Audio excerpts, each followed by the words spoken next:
পুতুল পুতুল একটি নাম, একটি ইতিহাস।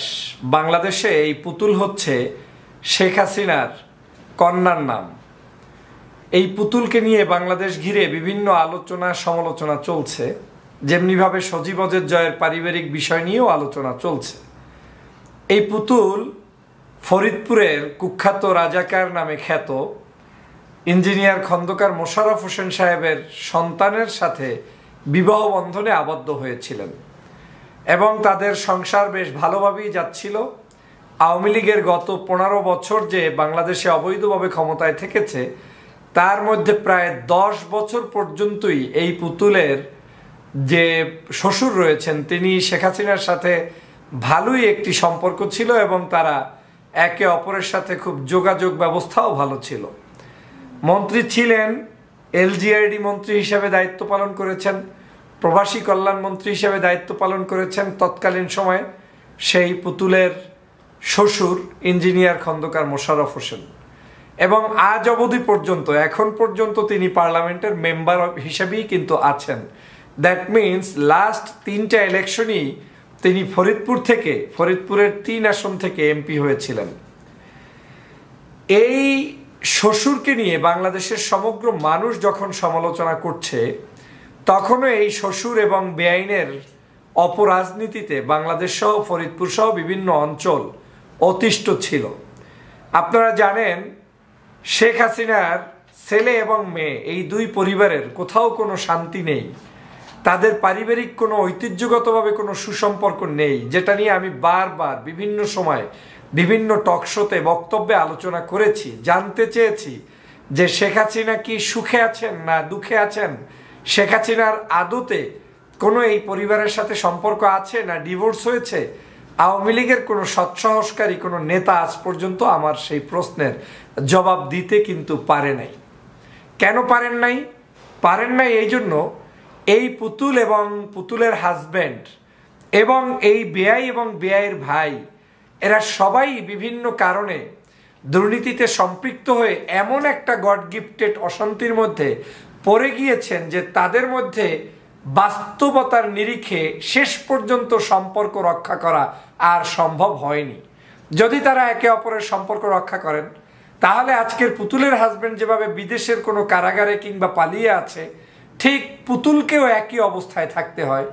তাহলে তার এই মায়ের যে রাজত্ব চলছে, সেই রাজত্বে শান্তিতে থাকার যে একটা জায়গা, তিনি যে নতুন করে বিবাহ বন্ধনে আবদ্ধ হয়ে আরামায়েশে থাকবেন, সেই সুযোগটা পাচ্ছেন না।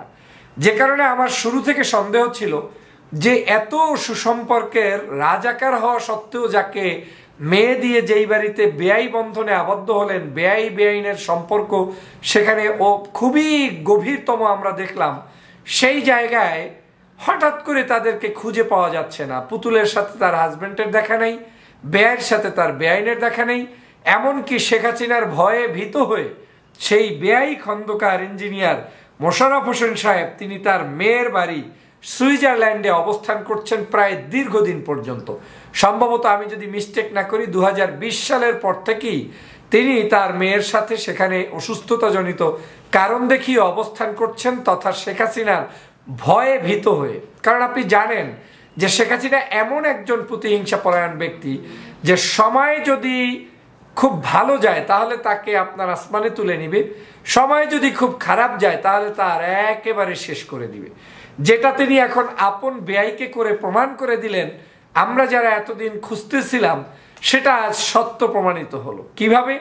গতকালকের এই পুতুলের যে বেআই মানে শ্বশুর রয়েছেন, শেখ হাসিনার বেআই রয়েছেন, ফরিদপুর 3 আসনের সাবেক এমপি, আজকে সাবেক বলতে এখনও তিনি এমপি, খন্দকার ইঞ্জিনিয়ার মোশাররফ হোসেন, তাকে আওয়ামী লীগ থেকে নমিনেশন দেওয়া হয়নি। পাশাপাশি এই ইঞ্জিনিয়ার খন্দকার মোশাররফ হোসেনের জামাই হওয়ার কারণে আজকে তার জামাতা হাবিবে মিল্লাত মুন্নাকে মনোনয়ন দেয়া হয়নি।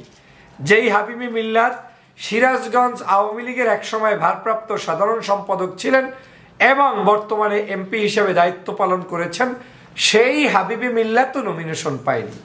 এই হাবিবে মিল্লাত এর আগেই তার ভারপ্রাপ্ত সাধারণ সম্পাদকের পদ থেকে তাকে ছিটকে দেওয়া হয়েছে, আর সর্বশেষ এখন তাকে আওয়ামী লীগের নমিনেশন না দিয়ে এখান থেকে প্রমাণ হয়েছে যে শেখ হাসিনার সাথে এই পরিবারের সাথে ডিভোর্স কিংবা চরমভাবে যুদ্ধ সংগঠিত হয়েছে। যারা আমাদেরকে বিভিন্নভাবে ব্লেম করে ডানপন্থী বিভিন্ন মানুষদেরকে ফাঁসির কাস্টে ঝুলিয়ে এদেশের হত্যা করেছে, বিভিন্ন মানুষদেরকে আপনার রাজাকার আলবদর আলশামসের সাথে সম্পৃক্ত করেছে, আজকের তাদেরকে অশান্তি সৃষ্টি করতে গিয়া শেখ হাসিনা নিজেই তার পরিবারে ধ্বংস ডেকে নিয়ে আসছে। তার রাজাকার বেয়াই জীবিত থেকেও মৃত্যু, তার রাজাকার বেয়াই আপন আত্মীয় হয়েও তার সাথে অনাত্মীয়, তার রাজাকার বেয়াইয়ের কারণে তার এই আওয়ামী লীগের মধ্যে যে ব্যক্তিটি দলের জন্য কাজ করছেন সেই হাবিবে মিল্লাত আজকের নিগৃহীত, অপমানিত, অপদস্থ এবং তারা একে অপরের মধ্যে এখন গৃহযুদ্ধ লেগে গিয়েছে। এখন আপনাদের অনেকের মনে লাগতে পারে পারিবারিক বিষয়, এত সুন্দর একটা পরিবার, তাদের গৃহযুদ্ধ লাগলে আপনার আমার কি আসে যায়? হ্যাঁ, আপনার আমার অনেক কিছু আসে যায়। যখন আপনি এদেশের বাংলাদেশের অনেক পরিবারকে ধ্বংস করে দিয়েছেন, মিথ্যা অপবাদ দিয়ে আলেম ওলামাদেরকে জেলের মধ্যে বন্দি রাখছেন, যখন আপনি মিথ্যা অপবাদ দিয়ে রাজাকার না তাদেরকে ফাঁসি দিয়েছেন, তখন আপনার রাজাকার বেয়াই আপনি কেমন মানুষ সেটা এখন উপলব্ধি করুক। আপনার রাজাকার বেয়াই বুঝুক যে শেখ হাসিনা কি জিনিস, শেখ হাসিনা কি পারে, শেখ হাসিনা কি করে। যারা এতদিন শেখ হাসিনার হাতকে শক্তিশালী করেছেন তারা এখান থেকে শিক্ষা অর্জন করুন যে শেখ হাসিনার স্বার্থ ছাড়া কিচ্ছু বোঝে না, এক সেকেন্ডও আপনাকে কাছে রাখবে না। শেখ হাসিনা যখন দেখবে স্বার্থের প্রয়োজন তখন রাজাকারও তার বেয়াই হয়ে যাবে, যখন দেখবে স্বার্থ প্রয়োজন নাই তখন দলের সর্বোচ্চ ভালো নীতি নির্ধারণী কর্মীও আপনি তার শত্রুতে রূপান্তরিত হবেন। This is name call Sheikh Hasina. আর সেটা গতকালকের প্রমাণিত হয়েছে আওয়ামী লীগের এই নমিনেশন থেকে। আমার এই নমিনেশন নিয়ে বিন্দুমাত্র ইচ্ছা নাই কথা বলার, আগ্রহ নাই।